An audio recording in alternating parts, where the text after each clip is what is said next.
Bienvenidas a Mucho Texto. Yo soy Sara Roqueta y a mi lado está Berta Gómez Santo Tomás. Aquí empieza Mucho Texto, el podcast para explicar los libros con pocas palabras. Cuando hablamos de groupie, ¿a qué nos referimos? ¿Qué queremos decir cuando señalamos a una mujer o a un adolescente por ser una groupie? ¿Son unas zorras? ¿Son jóvenes obsesivas y fanáticas? ¿Son íconos de la moda y de lo cool? Vengo fuerte hoy, Sí, Sara. Sí, no me has preguntado ni cómo estoy. Sí. Ya has venido ya. Me he pasado el ¿qué tal, Sara? Y he venido con las preguntas más complejas directamente. Aunque en realidad no las he formulado yo misma, sino que son el comienzo del preámbulo del libro del que vamos a hablar hoy. Fact Feminist Fans. Los orígenes del Me Too desde la cultura pop musical. Está publicado por Dos Bigotes y cuya autora, Leire Marinas, es nuestra invitada de hoy en Mucho Texto. Bienvenida, Leire. Muchas gracias por estar hoy aquí, por darnos este tiempo para hablar de tu libro. Muchas gracias, Berta. Muchas gracias, Sara. Nada, para mí un placer estar aquí. Agradecida, emocionada. Estás un poco cansada, también has dicho, pero bueno. Iremos un poco diseccionando las partes que contiene este ensayo poco a poco, porque hay muchos temas. Buscas las conexiones entre la música, los feminismos y el sexismo en los medios de comunicación. Me parece muy interesante un poco cómo trazas esa genealogía entre fenómenos que en principio parecen no tener relación, pero que sí que hay hilos de los que tirar dentro de la cultura pop, ¿no? Esto implica, como decía, muchísimos temas que tratas aquí, pero quiero darte paso directamente para enrollarme yo más, porque he lanzado una pregunta que, como decía, abre el preámbulo y debe ser contestada. Cuentas aquí que la primera vez que aparece el término groupie es en la revista Rolling Stone en el año 1969, donde ya se anuncia que ser una groupie no es tarea fácil. Quería que contases por qué te fijaste un poco en esta figura de las groupies para abrir el libro, cómo se relaciona con los demás temas que tratas y también, bueno, preguntarte justo la pregunta que está ahí escrita, ¿no? Si son unas zorras, si son jóvenes obsesivas y fanáticas o iconos de la moda y de lo cool. Bueno, yo con el tema de las groupies, en realidad lo empecé sin querer. O sea, fue totalmente una coincidencia porque yo estaba investigando un poco cómo los medios de comunicación habían abordado en los 90 a las artistas femeninas y tirando del hilo acabé en el artículo este de la Rolling Stone, que además me llamó muchísimo la atención porque claro, yo por supuesto he querido ser groupie, quiero ser groupie, sigo siendo groupie totalmente. Y cuando accedí al artículo, vi que era un artículo de 15 páginas que entrevistaban a Frank Zappa y todo. Al leerlo entendí de dónde venía el término, cómo lo habían construido estos periodistas hombres cis hetero de la Rolling Stone. Y vi cómo habían aprovechado muchísimo el tirón de las fans, de lo que se consideraban antes fans, para más o menos legalizar o dar permisividad a la sexualización y al abuso sexual y al abuso, por supuesto, de poder por parte de los músicos hacia las groupies que eran menores de edad. Uh-huh. Y luego, pues un poco también tirando más del hilo todavía, como a lo largo de las décadas se había un poco romantizado ser groupie, como se había también, por ejemplo, desde el mundo de la moda o de este Vogue, que yo creo que además fue una de las primeras tomas de contacto que yo tuve con la estética de las groupies, con toda esa idea, sobre todo en los 70, con Anita Pallenberg, con Marianne Faithfull, por ejemplo, o luego ya en Nueva York, en Estados Unidos, con Viv Buell, con todas estas groupies legendarias, cómo se había un poco romantizado su vida, cuando en realidad se les había escuchado poquísimo y lo que tenían que decir era bastante controvertido y ponía un poco en jaque toda la idea esta que había del ídolo totalmente pues rebelde sin causa, como podía ser, pues sin ir más lejos, Mick Jagger o Bowie, y en realidad lo que estaban haciendo era ejercer unas violencias sobre todas sus ex y todas las que pillaban por banda, básicamente. Sí, sí. De hecho, Berta ya ha dado algunos apuntes sobre el ensayo, donde yo creo que has hecho un gran esfuerzo también, no solo en diseccionar algunos de los hitos de la cultura pop que van apareciendo, sino en ver cómo la propia industria musical y las artistas también han evolucionado adaptándose a los postulados feministas que van apareciendo. Por ir a un ejemplo concreto, mencionas al inicio del libro el impulso de la Riot Girl en los 90, con grupos de pan feminista que tienen su máximo exponente en las Bikini Hill, ¿no?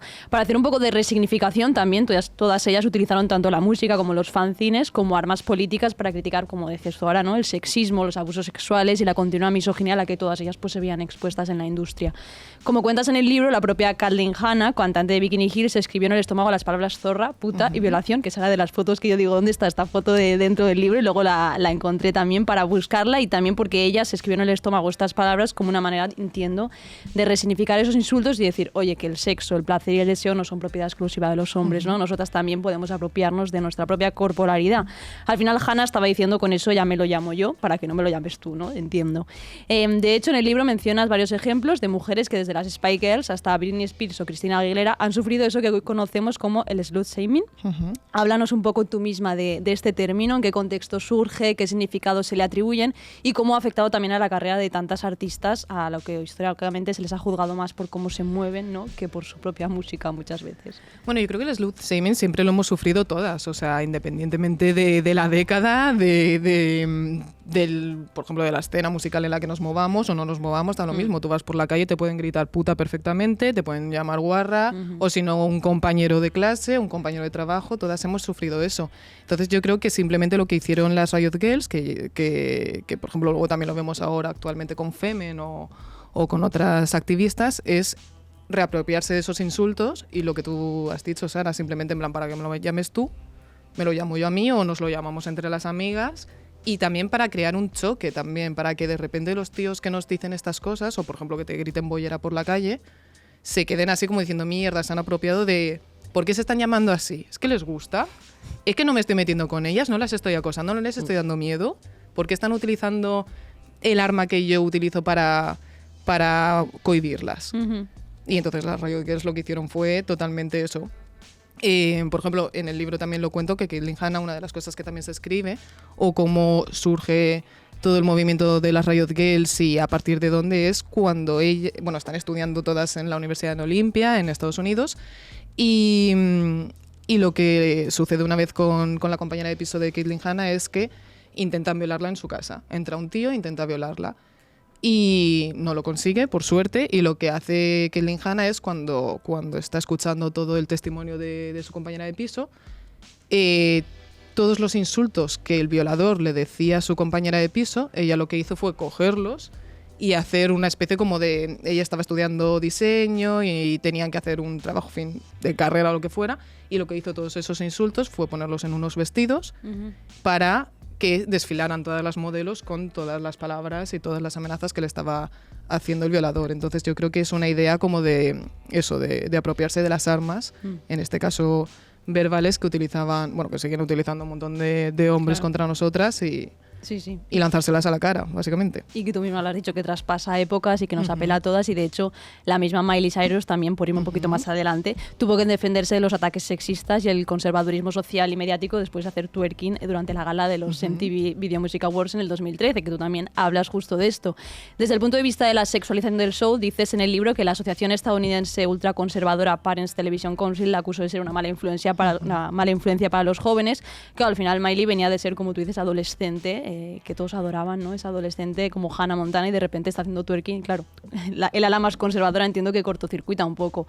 Le dedicas todo un apartado a estos premios, desde su inicio en 1984 hasta el icónico beso entre Madonna, Britney Spears y Christina Aguilera en el año 2003, entre muchísimos otros hitos, ¿no? ¿Qué ampollas generaron también en todas estas actuaciones? ¿Qué nuevos debates abrieron en la esfera pública? Y lo más importante, ¿qué papel jugó también en estas actuaciones el feminismo más mainstream que se coló allí, que luego recuperaremos con Berta también esta idea? Bueno, los premios MTV es que simplemente en sí mismos son un espectáculo puro y duro, y son todo un poco, pues, toda una construcción de todos los debates que, digamos que es una amalgama de los debates que hay en ese momento, ese año, y los ponen un poco ahí. Yo creo que lo que se generó, por ejemplo, con el beso de Christina Aguilera, Madonna y Britney, fue un poco el tema de los ex. El tema de Justin Timberlake contra Britney, y cómo reforzar la idea de que Britney era una zorra, era una guarra, porque además hay unas imágenes mientras está pasando el beso, que de repente enfocan a Justin Timberlake, que ya en su momento ya era el ex, y le enfocan con una cara de cabreo, de indignado, de gilipollas básicamente, que además los debates que generaron y cómo lo transmitieron los medios de comunicación fue cómo se le ocurre a Britney hacerle esto al pobre Justin ahí en la cara en directo. Entonces yo creo que lo que se generan con estos... Y a su ex ya, ¿eh? Y a su ex, sí. O sea, es en plan de, bueno, sí, ¿qué más da? Sí. Si era como de, vamos a machacarla, haga lo que haga. Yeah. Con que respire ya la machaco, o sea, básicamente. Y yo creo que lo que generaron fueron estos tipos de debates. Por ejemplo, cuando salió lo de Miley Cyrus, yo creo que el debate que generaron simplemente es, más allá de la apropiación cultural o no del twerking, fue que ella era un juguete roto, que mira cómo está ahora, que mucho Disney, pero en realidad sigue siendo una zorra, y el otro pasó sin pena ni gloria, o sea, poco le pasó. O, por ejemplo, lo del cartel de Feminist de Beyoncé también lo que hizo fue realzar un poco el debate público sobre los feminismos y sobre lo que es ser o no ser feminista, pero también recibe muchas críticas. Entonces yo creo que simplemente van un poco a la par los premios MTV con un poco los debates públicos. En este caso en las redes sociales, por ejemplo. Bueno, os he hablado como de 3 cosas así para introducir bien el libro y dejar algunas ideas muy potentes que tienen, pero yo quería irme también al origen de este libro, a por qué lo escribes. Primero, como una forma de tesis doctoral, que has dicho que terminaste ya el año pasado, ya estás libre de esta cárcel, y después en este ensayo. ¿Cuál fue tu formación cultural, por decirlo de alguna forma, hasta llegar a estas ideas, ¿no? Algo que mencionas es ya a tu madre, que le gustaba el punk, que ya te enseñó a leer con la revista Vogue, y de alguna forma estás reivindicando también esa educación que muchos padres y madres ignoran, ¿no? Entonces me gustaría un poco que contases y que hablases de cómo fue tu entrada en Internet, después a estos temas, y también, bueno, que somos todas un poco del mismo año, así que estamos en esa introducción de la cultura pop, que para nosotras, en fin, ha habido mucho movimiento también. Pues bueno, yo siempre lo digo, yo tuve muchísima suerte con la educación cultural, bueno, la educación en general que me dio mi madre.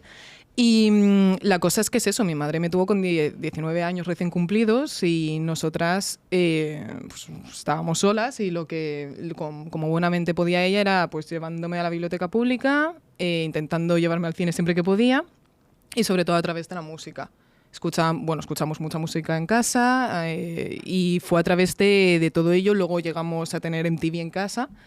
Y es eso, o sea, mi madre lo que hacía era, pues, súper fan de la moda, le encanta Vogue y lo que, pues, se compraba las revistas y ala, nos poníamos a leer ahí juntas o lo que fuera. Y luego, cuando llegó el momento Internet, que apareció Foros Vogue, que eso fue para mí totalmente mi enciclopedia vital de todo. Yo me pasaba horas ahí leyendo todos los posts que había y mi madre también. Y además participábamos las dos, cada una con su perfil, pero estábamos vale. ahí dentro. Sí, mi madre tendría su perfil, además no nos lo decíamos ni nada, pero mi madre tenía su perfil, yo tenía el mío, y estaba ahí todo el rato leyendo, pues si yo era fan, recuerdo muchísimo pues cuestiones como ser fan de Orlando Bloom, ser fan de Johnny Depp, pues eso, cuando salió Piratas del Caribe, que todo el rato tenían el Street Style o tenían un montón de imágenes de ellos, pues yo me metía perfectamente y estaba ahí horas viendo a ver qué se comentaba sobre ellos y sobre todos los marujeos y salseos que había alrededor.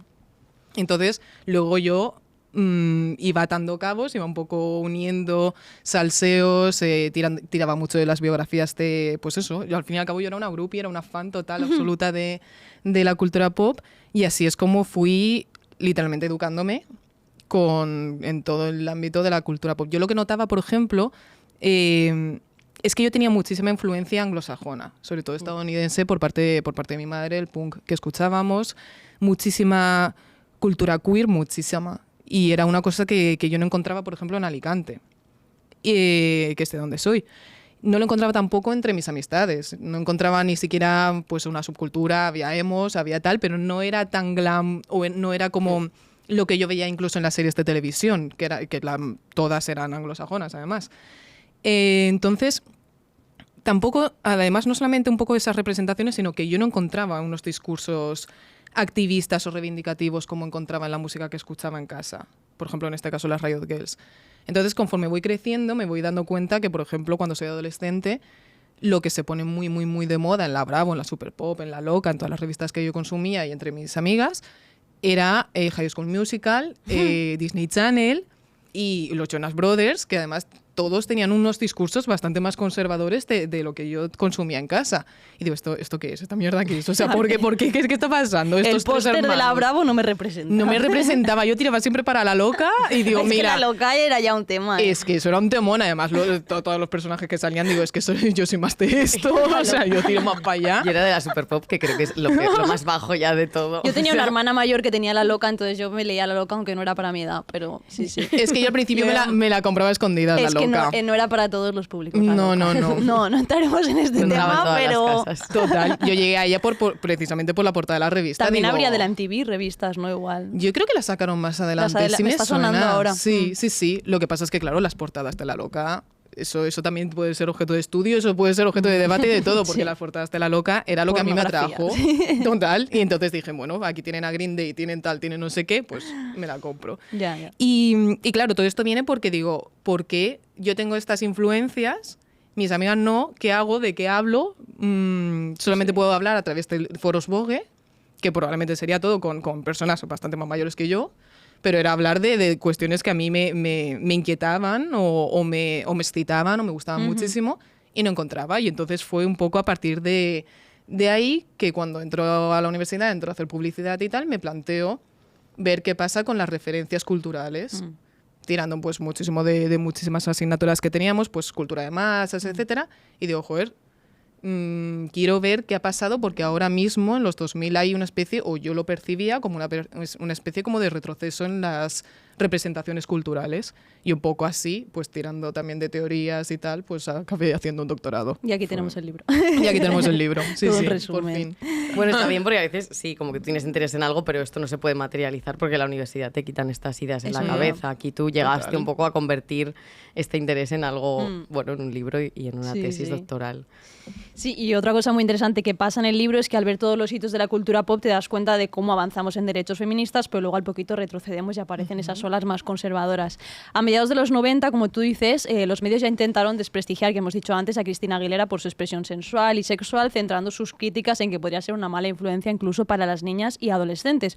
Volvemos al tema del slut shaming, pero es que hace menos de un año pasó lo mismo con Aitana durante las coreografías que hizo en su última gira, que copó todos los titulares de pronto.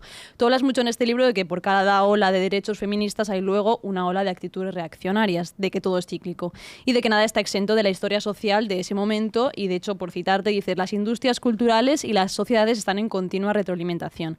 Y en concreto es muy interesante y creo que vale la pena hablar de qué pasó a finales de los 90, hablando también de contexto, porque tú misma apuntas a un retroceso conservador en el paso de los años 90 a los 2000, algo que, claro, chocaba frontalmente con todos los feminismos culturales de años anteriores. ¿Qué pasó y cuánto tuvo que ver con ese retroceso el festival Woodstock 99, al que le dedicas varias páginas?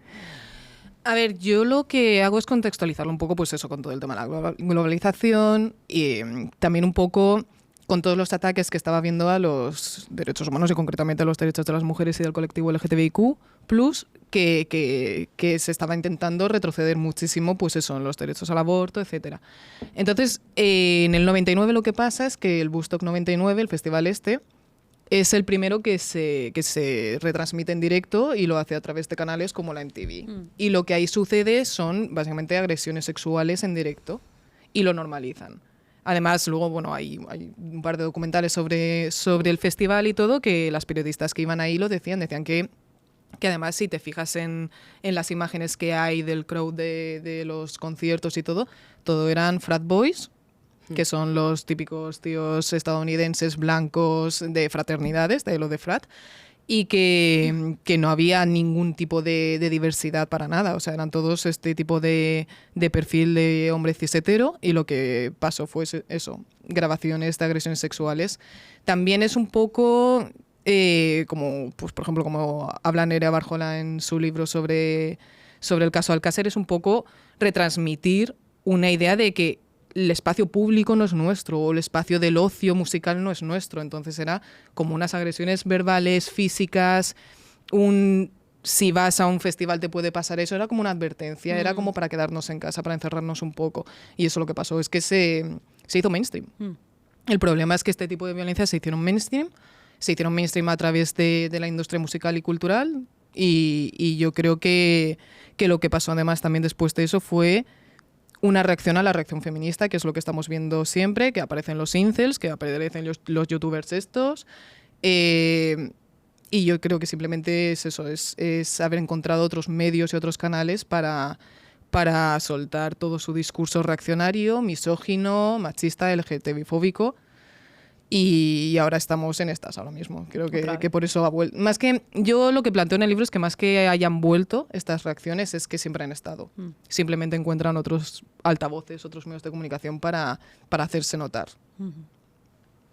estamos un poco en los 90, voy a seguir un poco por ahí, que además es nuestro año, el año en el que todas nacimos, y explicas también algo que se da y que se sigue dando en el presente, ¿no? Que es el proceso por el que la cultura pop se apropia o absorbe un poco proclamas feministas, activistas, y de alguna forma diluye su significado, utilizando únicamente como eslóganes que le van bien para el momento. Estamos en los 90, como decía, y es ahí donde entran muy bien las girl bands, como escribes en el libro, como las Destiny's Child, que, bueno, ellas empiezan su carrera en el 90, aunque en realidad su gran éxito empieza en el 2000, cuando sacan el disco Survivor, con canciones que ya hablan de ese empoderamiento femenino, que, como decía, diluyen un poco a lo mejor la idea que había de lo que era el empoderamiento, pero bueno, ahí está Independent Woman y hablan directamente con sus letras sobre ello. La otra girl band con muchísima proyección son las Spice Girls, ellas un poco para ejemplificar de la forma en la que hablaban de feminismo. Hay una entrevista en Antena 3 del año 1996 que es una absoluta locura, todo es delirante, empezando por las preguntas, pero les dicen, ¿no? Justamente, ¿cómo cambiarían el mundo? Y ellas contestan en un castellano chapucero: yo no me quiero casar porque me gustan mucho los chicos de España y jugar con mis amigas. La siguiente pregunta ¿es más divertido ser un chico o una chica? Y Mel B contesta: puedes ser hombre, mujer o bisexual siempre y cuando te diviertas. Esta entrevista está recogida en el libro de Juan Sanguino. Y un poco con estas anécdotas, lo que quería preguntarte es por este fenómeno de productos de marketing, que las Spice Girls, la verdad es que tampoco lo ocultaban, donde se vende el girl power, el empoderamiento, como un elemento más de su marca. ¿Cómo se da ese fenómeno en los 90 y los 2000? Y bueno, no quiero preguntarte dónde te posicionas, si es esto bueno o malo, porque ese es el debate maniqueo que hay, pero sí un poco cómo valoras todo esto, porque hemos estado hablando casi más en broma, pero también hay cosas positivas, ¿no? También el mensaje llega a mucha gente a través de las Spice Girls, aunque solo sea de pasarlo bien. Bueno, yo siempre lo digo, el girl power a la que le haya servido o a la que le sirva, pues estupendamente. Claro. O sea, al fin y al cabo es una forma de acercarte a los feminismos. O sea, no... al fin y al cabo el mainstream siempre va a ser un arma de doble filo porque es el discurso predominante, es un poco más hegemónico, pero es verdad que el girl power, que en realidad vino de las Riot Girls, simplemente el mainstream se apropió de él y lo lanzó a través de las Spice Girls, lo que hizo fue que muchísimas mujeres se vieran identificadas con una idea del empoderamiento femenino como más hedonista, más para pasarlo bien, más incluso de unas problemáticas que a lo mejor para ellas eran totalmente las del día a día, pues a lo mejor sobre todo adolescentes, que también es eso. Los feminismos se aprenden, tú no naces sabiendo feminismos, entonces tú vas aprendiendo poco a poco qué problemáticas te interpelan o te atraviesan y tú sabes cómo aplicar o aprendes cómo aplicar todas estas teorías. Yo creo que en aquel momento que se estaba empezando a aprender pues un poco los feminismos de la tercera ola o el ciberfeminismo, pues muchas mujeres con lo que pasó con el mainstream con el girl power fue que se vieron identificadas en las letras de las Spice Girls y en la performance de cada una, que tú podías escoger cuál eras de todas, con cuál te identificabas más. Entonces, bueno, pues si las letras de las canciones decían que primero van tus amigas, que ningún novio te puede dejar en casa encerrada, y se vieron totalmente identificadas con eso, pues coño, ya es un paso, ya es una forma de decir, oye, más o menos me puedo posicionar en un lugar totalmente independiente de mi pareja, en este caso. Yo creo que es eso, que va bien siempre y cuando seamos críticas. Es muy necesario un pensamiento crítico porque el girl power al final era una idea de feminismos muy, muy naif, muy superficial, no indagaba en las luchas, o sea, no indagaba en las opresiones, era simplemente pues pasarlo bien. Pasarlo bien a través de Pepsi y de las Spice Girls. En resumen, todo junto además. En resumen, básicamente es... Si les ha servido y si les sirve, bueno, pues Chapo. Poco a poco eso a lo mejor puede hacer que se acerquen a otras teorías y se aprendan otras cosas o se vengan al 8M a bailar o hacer lo que les dé la gana, pero siempre y cuando puedan tener una conciencia feminista que les ayude a salir y que ayude al resto también a salir de la mierda en la que estamos de heteropatriarcado. Yo no me posiciono con el girl power, pero me posiciono eso, que a la que les sirva, pues para adelante. Sí, yo siempre digo que te abren un poco a lo mejor una puerta en la que ya entras y descubres lo que es el feminismo, digamos, que quiere cambiar radicalmente el mundo, ¿no? Claro. Pero sí que puede servir un poco para entrar ahí al menos. Bueno, seguimos aquí y junto a estas programas más pop, que diluyen a lo mejor el contenido político del feminismo, también hay otras figuras más comprometidas. Que esto a veces cuesta pensarlo, ¿no? Porque siempre entendemos a veces la historia como o era la ola feminista o era la ola reaccionaria. Y como has dicho tú muy bien antes, normalmente conviven ambas olas, ¿no? También ahora hay muchos ejemplos de mujeres que siguen siendo feministas, aunque estemos más insertas a nivel general en una ola reaccionaria, ¿no? Que es lo que estamos viendo y lo que es más público a veces, pero obviamente sigue habiendo mucho feminismo en la calle y en otros espacios. En este caso, en los 90 se manifiesta de forma muy clara con el fenómeno de las Angry Young Women, que cuentas en el ensayo, un nuevo arquetipo femenino en la música mainstream de los 90, que es un grupo de cantautoras más desinhibidas, inteligentes y poco ortodoxas, donde entrarían Alanis Morissette o PG Harvey, por poner algunas de las más conocidas. Y es interesante porque los medios alardean ya de tener mujeres en primer plano, pero ¿qué dicen de estas mujeres enfadadas, ¿no? ¿Cómo las tratan en ese momento? Bueno, en este momento directamente se inventan esta especie como de género musical, que son las Angry Young Women, para etiquetarlas como mujeres despechadas, enfadadas, que no saben cantar, que no saben componer, que lo único que hacen es quejarse de sus exparejas. Cuando en realidad lo que hicieron los periodistas musicales fue apropiarse de la idea, bueno, apropiarse no, utilizar la idea esta de la histeria femenina, aplicarla a las Angry Young Women y desprestigiar todo el trabajo que estaban haciendo estas cantautoras, que en realidad tú te pones a leer sus letras y no estaban haciendo nada que ningún otro tipo, o ningún otro hombre en la música hubiese hecho, cantautor. Bueno, a lo mejor Bob Dylan porque estaba sus cosas también del mayo del 68 y tal, pero se estaban quejando de experiencias que tenían que les dolía, o experiencias que les daba rabia. Insultaban, utilizaban, pues eso, palabrotas, por así decir, pero no era nada diferente que no se estuviese ya viendo en la música por parte de cantautores o de hombres músicos. Entonces, lo que pasó con ellas es intentar desprestigiarlas a toda costa en un ataque totalmente misógino y discriminatorio. O sea, no fue nada más. Luego, con los años, esa etiqueta de Angry Young Women dejó de existir o no se llegó a utilizar. O sea, yo descubrí esta a lo largo de la tesis, esta etiqueta, y ahora simplemente son cantautoras. Y ahora lo bueno es que muchas de ellas son de renombre, o se están volviendo a recuperar sus canciones, o se está volviendo a recuperar su figura dentro de la industria musical, pero ahí quedó un poco la cosa. Sí, sí. Me voy ahora también para recuperar esta idea de que el libro también es los inicios del Me Too, ¿no? Y que luego hablaremos con Berta estas acusaciones públicas que está habiendo últimamente de acoso sexual, ¿no? En las primeras páginas, por tirar unas décadas atrás, en 1992 cuentas cómo Rebecca Walker, hija de la escritora Alice Walker, autora del famosísimo libro El color púrpura, sentenció aquello de I'm the third wave, frase con la que dio origen a este movimiento que ya llevaba tiempo fraguándose en los activismos, es decir, la tercera ola feminista. Tú cuentas en el libro cómo Walker, mujer negra y periodista, se vio fuertemente interpelada por este juicio televisado en 1991 de la activista y abogada Anita Hill contra el político Clarence Thomas por acoso sexual.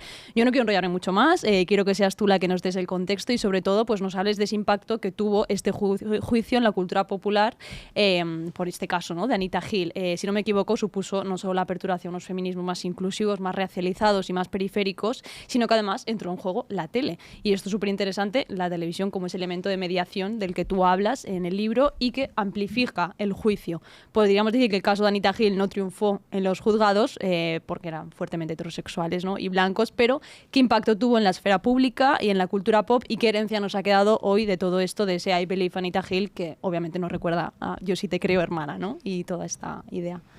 Bueno, el caso de Anita Hill lo que hizo fue poner en el debate público estadounidense a través de los medios de comunicación, en este caso en la televisión, que fue el principal medio que recogió todo este juicio, fue qué es acoso y qué es agresión sexual. Y en este caso era en el ámbito laboral. Por eso, porque estaba Clarence Thomas, que además ahora mismo está en el Tribunal Supremo estadounidense, que fue el juez en ese caso que acosó sexualmente a Anita Hill. Lo que hace Alice Walker es, ya venían de unas trayectorias feministas de la segunda ola, pero la tercera ola feminista ya llevaba unos años ya fraguándose un poco, sobre todo a niveles académicos, teóricos, a lo mejor más en los activismos de calle, y lo que hizo fue hacer un artículo quejándose, diciendo ahora somos nosotras la tercera ola, a raíz de lo que estaba pasando con el juicio a Anita Hill. Lo que yo creo que sirvió muchísimo fue eso, que de repente, sobre todo las industrias culturales, por ejemplo, como digo en el libro Sonic Youth o otros grupos musicales, lo que hacen es empaparse de lo que está pasando, de este juicio, y posicionarse públicamente. Posicionarse con una cuestión que era, acaban de agredir o acosar sexualmente a una mujer, y además la cuestión también era todo el tema de la intersección. Una mujer negra, el juez era también es un hombre negro, cómo se dividen muchísimos debates pues sobre todo clasistas, racistas, misóginos. Yo creo que eso fue simplemente el estallido y es totalmente lo que pasó ahora mismo con La Manada, lo que puede pasar ahora mismo a lo mejor con el caso de Rejón. Son casos que ya, digamos, que colman el vaso y hacen que la sociedad se movilice totalmente. Ujú. Seguimos un poco hablando del Me Too, justamente, y de esas denuncias colectivas. No me extendería explicando qué es el Me Too, yo creo que ya todas sabemos de qué hablamos, pero explicas muy bien en el libro las consecuencias reales que tuvo esta ola de denuncias en el mundo de la música en concreto. Cómo se mediatizan en algunos casos como muy evidentes, pero a la vez cuando son mujeres que no son famosas, ya se empieza a cuestionar su palabra, su testimonio, y entonces este romper el silencio ya lo vamos a coger con pinzas, ¿no? Aquí me voy hasta la actualidad para preguntarte cómo valoras la situación de hoy sobre las posibilidades que abren estas denuncias públicas, que muchas veces son anónimas, de casos de acoso y otras violencias que sufren las mujeres, y si crees que sigue siendo al final positivo denunciar de manera colectiva a través de las redes sociales estas violencias, ¿no? Es decir, cómo ha avanzado este tema y ahora mismo qué valoración haces de un momento en el que se sigue, ya digo, cuestionando también desde dentro de los feminismos de algunas partes que quizá las redes sociales no son el canal más adecuado. Yo estoy bastante esperanzada con todo esto que está pasando. Yo apoyo total a Cristina Fallarás, todo el trabajo que está haciendo. Las denuncias anónimas y colectivas es que no nos queda otra. Es que ya se ha visto que los canales que nos han dicho que son los ideales para denunciar no funcionan y siempre tenemos un juicio constante. Así denunciamos, así no denunciamos, a cómo lo hacemos, con quién lo hacemos, contra quién lo hacemos. El Me Too fue totalmente como lo que está haciendo Cristina Fallarás. Fue de repente un montón de casos anónimos, porque no todas las cuentas de Twitter eran públicas, eran avatares, eran con otros nombres, etcétera, pero al fin y al cabo eran testimonios de violencias que estaban pasando muchísimas personas. En este caso, se focalizaron sobre todo en agresiones sexuales, y es exactamente lo mismo que está pasando ahora con las. Hay múltiples cuentas de denuncias, hay en el mundo del tatuaje, hay en el mundo de la publicidad. Espero y deseo que en breve aparezca uno del mundo académico. Yo creo que es completamente necesario y es la única forma que hemos encontrado de denunciar. Entonces, las denuncias anónimas, al fin y al cabo, lo que hacen es crear eso, una colectividad, un espacio seguro dentro del anonimato, que ayuda también un poco a concienciar a la sociedad de que estos son unas realidades constantes, además, que no han cesado desde, pues no sé desde cuándo se lleva denunciando esto, no sé desde cuándo está la cuenta de Fallarás, no sé si llevará 3 años, pero vamos, que muchas pero antes ya tenía el hashtag de claro, sí, o sea, lleva haciendo este trabajo mucho tiempo. Claro, sí. Y además es que muchas de las denuncias son anteriores, o sea, son personas que están animándose ahora a denunciar algo que pasó hace 20 años. Yeah. Entonces yo creo que eso es muy necesario porque las conciencias cambian, es lo que decimos, es un aprendizaje constante y es el mejor medio que se ha encontrado ahora mismo para denunciar, sí. Sí, de hecho lo acabas de mencionar, pero también tenía esto apuntado en el último capítulo que ya más se acabó. Hablas en concreto del ámbito de la academia, supongo que conoces bien por tu experiencia, y dices, una vez escuché que a la universidad le importa más el plagio que los abusos. Y también añades, el día que haya un Me Too en la academia va a caer hasta el apuntador. No sé si personalmente escribir este libro te ha servido a ti como una venganza hasta que por fin eso ocurra. Más que una venganza, no. O sea, ha sido una cuestión que consideraba que tenía que hacer. Mis años en la academia no fueron nada sencillos, no fueron nada fáciles, no por el hecho del trabajo en el doctorado ni por la investigación. Es más, la línea de investigación la propuse yo totalmente. Fue simplemente difícil ver y escuchar lo que de verdad estaba pasando ahí y lo hermética que es la academia con respecto a los abusos y al acoso sexual. Bueno, acoso y abuso de cualquier tipo, pero en este caso es así. Una compañera mía del máster se ha doctorado hace poco y ha hecho una tesis doctoral sobre unos casos de acoso que hubo en la Complutense hace relativamente poco. Cada vez hay más voces que denuncian, pero es verdad que hay un hermetismo total y absoluto. O sea, hay noticias que yo creo que también es un poco... no solamente es una cuestión de denuncias anónimas, como lo que estábamos comentando de la cuenta de Cristina Fallarás, sino que tiene que haber, para que haya un Me Too de verdad, las denuncias son muy importantes, abren puertas, pero tiene que haber un seguimiento mediático, que es lo que sí que pasa en Estados Unidos. O sea, no puede ser que yo ahora sepa más de Puff Daddy que de lo que está pasando con Errejón, o que hubiese incluso memes o post en Instagram que dijeran que menos mal que ha sucedido la Dana, porque así el tema de Errejón Errejón está teniendo suerte, entre comillas, porque no se está hablando de él. Entonces lo que hay que hacer es, por parte de los periodistas y de los medios de comunicación, tiene que haber un seguimiento mediático de los casos que se denuncian. Hay muchísimas noticias sobre casos de acoso y abuso sexual dentro de la academia. Hay profesores ya totalmente señalados, se sabe, hay cuentas, pues... hay que seguir rastreando un poco y tirando del hilo, pero con el caso de la academia como con cualquier denuncia. Claro. Es lo que yo creo que debe hacerse para que se pueda perpetuar un Me Too de verdad. Claro, como que también hay ese espacio de seguridad un poco que te anime a denunciar, ¿no? Porque si no, ¿dónde llega todo esto? Bueno, vamos a cambiar radicalmente el tono porque... Corremos un tupido velo, aquí no ha pasado nada y ahora risas. Acabamos la entrevista con nuestras preguntas rápidas que hacemos a todas las invitadas. Lo primero que te voy a pedir es un personaje de ficción con el que te sientas o te hayas sentido representada. Puede ser de películas, series, libros. Uy... ¿Ves? Eranes o que... música, ahora ya estamos en el ámbito de la música, no sé, me imagino. Ya no es, bueno, ficción. Yo ya, no sé. Tiene que ser de ficción, puede ser de la música, entonces. Venga, o de la música. Por ejemplo, o los dos. O los dos. A ver, por ejemplo, de música, yo ahora mismo me siento súper representada y también soy muy fan, muy groupie de Amy Taylor, de Amy and the Sniffers, la cantante. Y así de ficción... Pues estoy pensando en algo último que haya visto. No sé si me he sentido ahora mismo identificada con algo, pero ahí sí que tendría que pensarlo en ficción. Venga, pasamos a la siguiente. A lo mejor me ocurre ahora. La siguiente también te abrimos la puerta a la claro, música. ya como estamos cambiando de ámbitos, un personaje de ficción con el que te gustaría convivir, ya sea para casaros y vivir eternamente enamorados, enamoradas, o para tener como mejor amigo. En plan, un match en todos los sentidos que dices. Pero puede ser también aquí música, ¿no? Sí. Ya, metemos a realidad. Vale, pues por ejemplo, eso. Seguiría a tope con Amy. No cambia de respuesta, no altera. No cambio. Quiero ser ella, quiero casarme con ella, quiero todo con ella. A ver, puede ser un poco polémico, pero a mí me hace bastante gracia Shane de El Word. Ah, vale. Entonces sería un poco curioso en plan de, bueno, a ver esta pava, ¿de qué va? No sé. Bueno, tengo es que un pensarlo. personaje de ficción. Ya es un está, personaje una de serie. ficción, sí. Una escuela. Vale, ahora voy con un libro que finges haber leído, pero en realidad nunca lo has hecho. Estos clásicos un poco que empiezas, pero en realidad nunca acabas y siempre vas para adelante con el yo lo leí. Ese lo tengo clarísimo, porque he intentado volver a él hace poco y no he podido. El Ulises de James Joyce. Vale, Un no parar, desde los 16. Desde los 16 un no parar, tengo el libro ahí y lo tengo abandonadísimo. Sí. Normal, lógico. ¿Y el libro que más veces has regalado? La mala costumbre, de Alana Portero. Qué bien. Desde que salió lo leí y no he parado de regalarlo. Muy Genial. buena recomendación. Pues nada, con esto cerramos, que bien cierre.